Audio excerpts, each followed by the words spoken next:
Ủa, sao cả? Trôi kìa.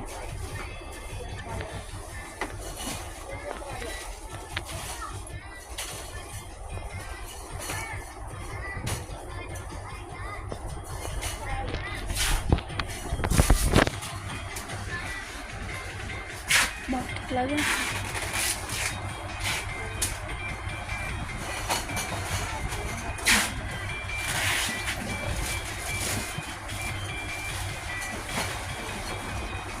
một mót một vinh mau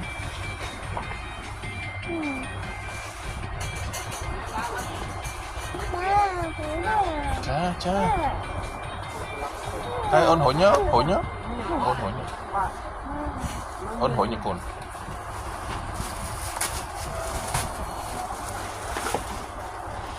Còn tầm nữa.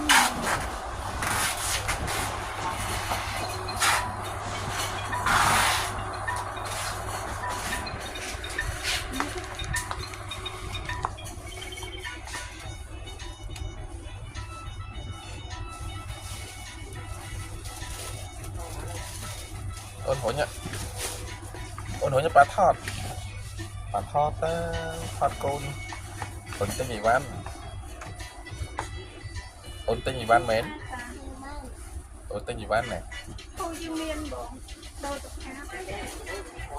ôn tên gì văn ấy khá ôn tên ca ấy tên ca tập cho nam mến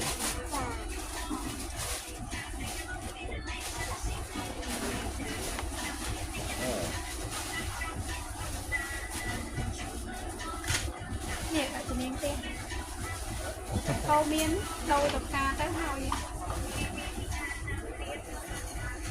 cho nên chắc chắn tiếp ca phố lương nhờ phải ca phố lương tới có lương của bác gì vậy